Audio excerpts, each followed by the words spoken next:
En primer término, agradecerle a los estudiantes de Franja y del Centro de Estudiantes de Derecho por la invitación, pero además de por invitarme, por estar preocupados también por debatir en estos tiempos donde parecieran ser hegemónicos en cuanto al único problema que nuestro país tiene, la vigencia de otros problemas, ¿no? de otros conflictos que en tiempos de pandemia o no, nuestra sociedad también tiene que resolver. Obviamente estamos en un contexto muy especial, en donde hay una emergencia global, pero que en este caso impacta en nuestra sociedad. Tenemos muchos miedos a las consecuencias sanitarias, pero a las consecuencias económicas, sociales, políticas. Por eso hablo de muchos miedos y no uno solo. Y eso nos hizo ver también como sociedad, con palmaria claridad, ya no solo a quienes tenemos una perspectiva jurídica incorporada al análisis que hacemos, sino al conjunto de la sociedad, que los derechos no son absolutos, que en ocasiones hay conflictos que se resuelven de una manera y en ocasiones el conflicto de intereses con los mismos derechos se resuelven de otra, que no hay verdades absolutas tampoco, que estas verdades son relativas y que en un juego armónico de análisis de derechos fundamentales, la sociedad tiene que resolver qué cuestiones prioriza. Y el resolver qué cuestiones prioriza también implica definir qué otras no se priorizan y por lo tanto uno está dispuesto a sacrificar o a perder niveles de accesibilidad a la obligación estatal de garantizar derechos. Y esto viene bien para hacer otro análisis a continuación que tiene mucho que ver con la pandemia y con el tema que ustedes quieren abordar. Por eso voy a intentar ser breve, porque creo que si algo nos permiten estas herramientas es la democratización de la palabra, ¿no? Cualquiera puede hablar, da menos timidez participar, entonces bueno, y salen cosas ricas tanto o más que de una charla en una facultad en donde uno habla de un lugar arriba y los demás miran desde más abajo, ¿no? Entonces voy a intentar ser breve.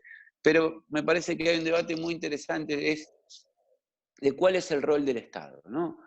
¿Para qué sirve el Estado y qué perspectiva, cuál es el Estado que nosotros queremos construir en el futuro, pero sobre todo a consecuencia de las señales, de las enseñanzas que nos deja esta pandemia? En primer lugar, el Estado que la enfrenta es el que supimos conseguir, ¿no? Malo, bueno, este Estado que de repente reacciona, que hay un problema y empieza, sale todo para allá, y antes no lo tenía ni previsto porque la salud pública estaba dividida en tres: por un lado la que brinda el Estado, por otro lado las obras sociales, por otro lado las prepagas. Bueno, esta desorganización absoluta se centralizó toda, el Estado focaliza en una prioridad, vengan todos a mí, ordena rápidamente y lidera un camino prácticamente sin diálogo, sin matices, ¿no? Y todos inmediatamente nos acomodamos atrás. En este caso pareciera ser obvio que es urgente. En este caso pareciera ser obvio que se toman medidas de emergencia, pero no siempre es así. Y en muchísimas ocasiones se ha utilizado circunstancias coyunturales que preocupan al conjunto de la sociedad para limitar derechos de manera excesiva, abusiva y en algunos casos ilegal.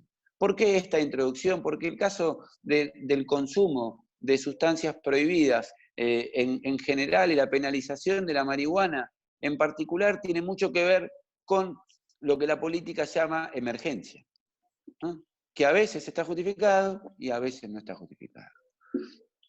La primera prohibición que tuvimos en nuestro país fue porque ahí por los 70, ¿no?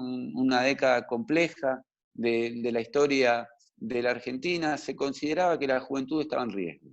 Que la juventud estaba en riesgo por muchos factores. Uno de los riesgos era el ideológico, pero no viene al caso a la conversación de hoy, sino que también andaba dando vuelta a otro flagelo que era el de las drogas, ¿no?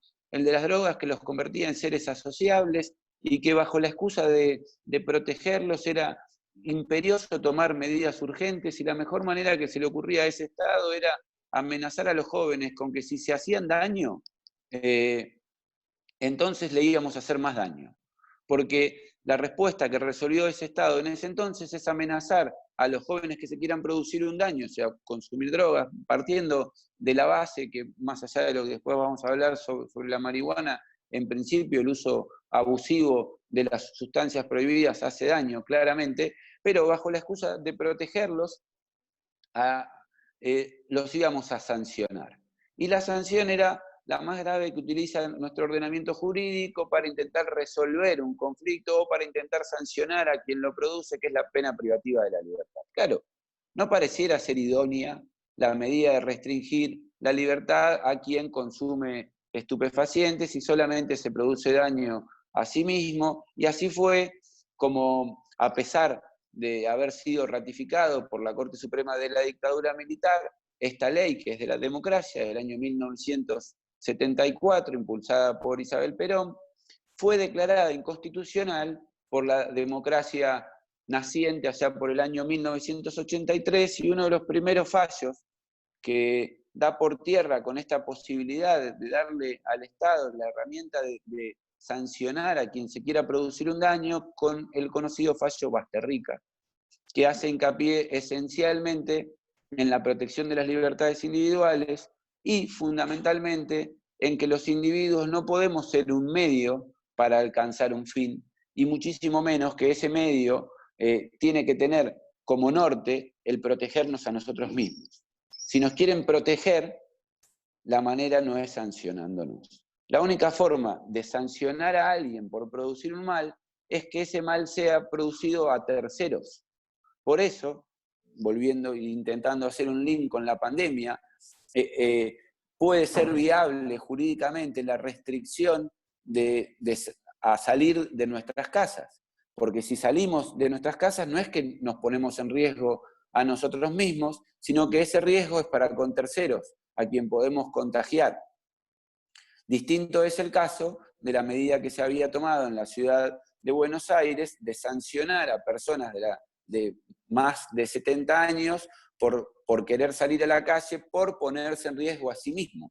Eso rápidamente fue dado marcha atrás por el gobierno de la ciudad, porque una sanción a conductas que no violan el artículo 19 de la Constitución de nuestro país son de imposible aplicación por parte del Poder Ejecutivo, y por supuesto serían inconstitucionales si las declarasen en el Poder Legislativo. Sin perjuicio de esta mirada que introduce el fallo Basterrica, tiempo más tarde, en 1989, y ya con un nuevo gobierno del mismo color político que el que había sancionado la ley anterior, en 1974, el entonces presidente Menem, una de las primeras leyes que envía al Congreso de la Nación, fue la que luego se sancionó bajo el número 23.737, que es la que rige hasta hoy, y el legislador nuevamente ratificó la voluntad de sancionar, de utilizar el derecho penal para prevenir el consumo con el artículo 14 segunda. Ya no solamente con el argumento de proteger a la juventud, que era un argumento que también fue utilizado, sino que se incorporaban dos argumentos más. En primer lugar, el problema del narcotráfico, frente al cual el país no encontraba solución. Y como no encontraban solución, decidieron atacar la cadena de comercialización, amenazando al eslabón más débil, que es el consumidor. Y en segundo lugar, o en tercer lugar, si tomamos también en cuenta el argumento perfeccionista, era uno que hoy también se usa, la protección a la salud pública, ¿no? El impacto que en materia de salud pública tienen los consumos prohibidos en nuestra sociedad. Bueno, pasaron varios años, ¿no? Tuvo que llegar el año 2009, ya la Corte Suprema de Justicia de nuestro país cambió varias veces en su composición. El entonces presidente Kirchner le había dado también un impulso de cambio a la Corte, y nuevos jueces ingresaron y otros se fueron, y llegó lo que conocemos como el fallo Arriola, que descriminaliza la posibilidad, descriminaliza la conducta de tenencia para consumo con límites, pero vuelve a la doctrina del fallo Basterrica. Pero hay algo que es muy importante señalar en relación a este fallo, y no solo la inconstitucionalidad, sino el voto de Petracchi. ¿Por qué? Y sin el afán de aburrirlos con jurisprudencia, porque Petracchi había votado a favor de la constitucionalidad de la ley anterior en Basterrica. Él creía que la utilización del derecho penal, y no puede ser prejuzgado de integrante de las derechas, Petracchi, ¿no? Perdón, no es Petracchi, Fait, un integrante del Partido Socialista, históricamente ligado al progresismo, y a la hora de Basterrica, Fait había votado en contra de la mayoría y había confiado en que el derecho penal era una amenaza posible para prevenir, para reducir este problema. Fait analiza en este nuevo voto, en el de Arriola, partiendo de reconocer su error. Él dice, me equivoqué. Lo que resolví en Basterrica no tenía razón. ¿Por qué? Porque lo cierto es que todo este tiempo de prohibicionismo, el argumento que buscaba cuidar a los jóvenes, el ingreso a las drogas, fracasó. Muchos más jóvenes han ingresado al mundo de las drogas prohibidas en este tiempo, han accedido a drogas más duras todavía, que con un daño infinitamente mayor, y el impacto en su salud también ha sido infinitamente mayor. Por otro lado, la salud pública vinculada a los consumos problemáticos no mejoró en lo más mínimo, empeoró, y la prohibición agrava este empeoramiento de la salud del colectivo vinculado a los consumos problemáticos, porque no le permite acceder al Estado de manera plena, para que la ilegalidad margina, ¿no? Y en muchísimos casos empuja también a la marginalidad sanitaria, la respuesta estatal a estas conductas con mucha hipocresía. Y finalmente, porque el argumento de luchar contra el narcotráfico cedía por imperio de la realidad.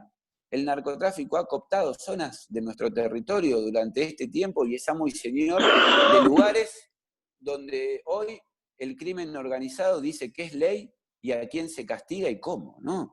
Entonces, pero fundamentalmente, el argumento que retoma la Corte Suprema con Arriola es el de las libertades individuales, ¿no? El Estado no tiene autorización para entrometerse en nuestros planes de vida cuando no producen conflicto estos planes con los planes de terceros. Y por supuesto, siempre y cuando no tenga una autorización para entrometerse en ese plan, ¿no? Porque no hay ningún derecho que sea absoluto. Por lo tanto, en relación a la despenalización de los consumos de hoy, sustancias prohibidas, y de la marihuana, para lo que corresponde a una cápita en particular, con lo que cierro, considero que la inconstitucionalidad es flagrante y que cada día que la prohibición perdura, nuestro Estado viola los derechos fundamentales y malutiliza recursos importantes para abordar otros problemas como el de la seguridad, como el de la justicia. Hoy hay policías dedicados a perseguir jóvenes que no están produciendo por lo menos daños a terceros, ¿no? Y esto claramente está exenta de la intervención de la esfera penal. Ahora, y para finalizar, la vinculación de estos consumos problemáticos y de las drogas prohibidas con la marihuana es azarosa, ¿no? Es absolutamente discrecional, y el único vínculo que encuentro yo es que la marihuana está incluida dentro de las sustancias prohibidas y que esa inclusión la hace pasible de las sanciones penales contempladas en la ley 23.737, que es a la que hacía mención hoy, pero no considero bajo ningún concepto que la marihuana tenga el mismo nivel de impacto de otras drogas que, aunque despenalizado el consumo, debieran seguir estando prohibidas por su impacto exclusivamente dañino, y porque considero que no corresponde legalizar las drogas en general, desde mi mirada. Pero sí creo que corresponde legalizar la marihuana. Sí creo que corresponde legalizar y regular el consumo de la marihuana por varios aspectos. El primero es el de la ignorancia que hay que derribar, ¿no? La marihuana, no toda la marihuana es eso que hace que tengan los ojos rojos, se rían, digan pavadas y después coman chocolate. La marihuana también tiene usos industriales importantes, que generan ingresos económicos para los países que producen con los derivados de la marihuana. La marihuana también tiene usos terapéuticos y medicinales autorizados por nuestro país por ley, más allá de las restricciones que la reglamentación del Poder Ejecutivo hizo. Hay avances importantes y tiene que haber mucho más, y la prohibición empuja también a la ilegalidad a muchísimas familias que lo usan de manera terapéutica y medicinal de una manera ridícula. Y por otra parte, porque en el caso que el uso sea recreativo, tenemos que recurrir a la ciencia. La marihuana no hace más daño que el tabaco o que el alcohol. De hecho, algunos consideran científicamente, no digo en ámbitos en donde opinamos desde el derecho, sino desde el impacto clínico, psicológico, etcétera, produce menos daño, muy probablemente, que el tabaco y que el alcohol utilizado en condiciones similares. Por lo tanto, debiera estar incluida para el uso recreativo dentro de las sustancias reguladas, ¿no? Ahora, ¿por qué la prohibición? Para terminar, y para dar lugar a las reflexiones múltiples y comentarios y críticas, siempre que sean sin insultos, son bienvenidas. ¿Por qué la prohibición? Y yo ahí encuentro pocos argumentos. El primero y principal es el de la ignorancia.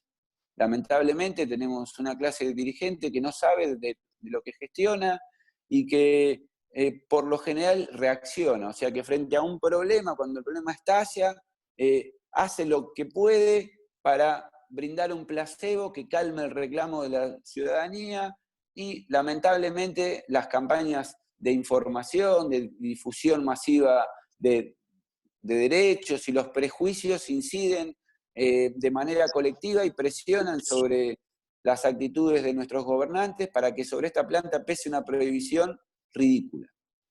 En segundo lugar, la falta de organización de los sectores que están a favor de la legalización, ¿no? Porque las posiciones de unos y otros son transversales a los partidos políticos.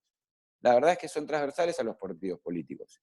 Se necesitan acuerdos, y por eso, y para terminar, es tan importante que en ámbitos académicos como este, como el que han gestado ustedes, se debata estos temas y se busquen respuestas a un problema que está vinculado fundamentalmente a las libertades individuales, pero que también tiene aristas importantes que hacen ingresar a la salud pública, tan en boga hoy como derecho relevante, fundamental, y a la economía.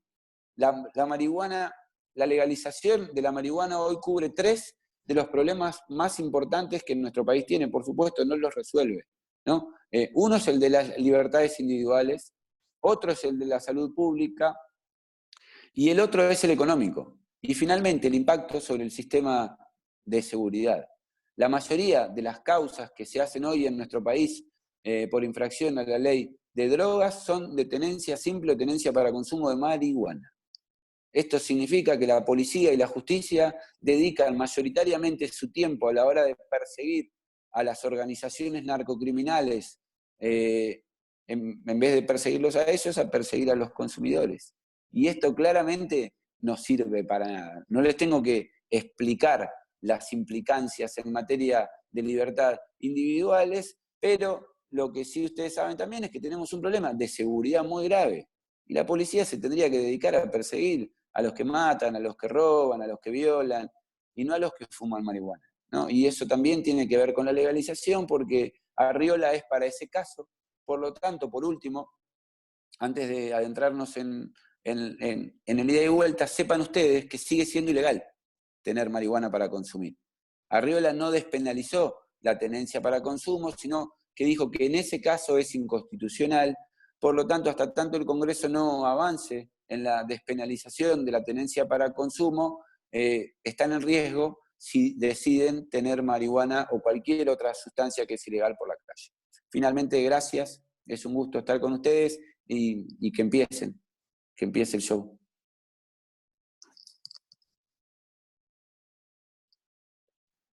Ahí si quieren escriban por el chat, a ver si alguno tiene alguna duda.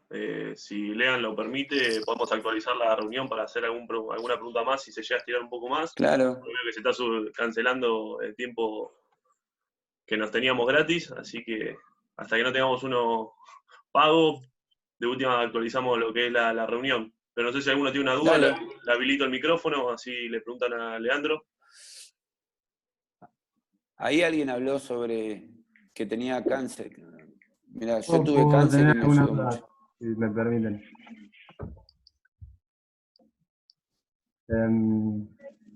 Nada, ¿qué se puede llegar a saber que en cuanto a que se trabe la legalización, lo que puede llegar a ser un costo político de quien sea el que impulse la legalización y capaz de las presiones del mercado que puede llegar a haber atrás de que la marihuana siga siendo ilegal? Sí, es cierto, es un factor que se ha tenido en cuenta muchas veces a la hora de analizar por qué no legalizaban. Uno decía, bueno, el lobby de los laboratorios, Estados Unidos y su plan de expansión regional de política contra el narcotráfico que le permitía intervenir militarmente. No descarto la influencia de factores de esas características, pero lo cierto es que hoy en Estados Unidos hay estados locales en donde es legal, ¿no? Donde se produce medicinalmente, industrialmente, recreativamente. En Canadá, que está al lado, al norte de los Estados Unidos, el uso industrial, medicinal y recreativo está autorizado hace mucho tiempo. En México, que está al sur, aún con los problemas que tiene con Estados Unidos por su política migratoria y la asociación de la marihuana con el delito y los mexicanos, que ha tenido una penetración cultural muy importante, lamentablemente basada en prejuicios, por supuesto, en ignorancia. México hoy está debatiendo la legalización de la marihuana, la despenalización ya está hace bastante. Nuestro vecino Uruguay ha avanzado en la materia de manera importante. En Brasil el consumo está despenalizado y es un aliado táctico y estratégico de los Estados Unidos en la región. Por lo tanto, creo que tiene más que ver, si bien no descarto nada, me parece que es más la decisión política de quienes tienen la responsabilidad de hacerlo o no, que en general consiguen muchos votos, algunos en campaña diciendo que lo van a hacer y después siempre hay algún problema por el cual no lo hacen. También están nosotros, ¿no?, en exigirles que cumplan con su palabra, y de estos hay en todos los partidos que se han comprometido a intentarlo. Por lo tanto, es transversal el esfuerzo y no hay que responsabilizar a ningún sector en particular.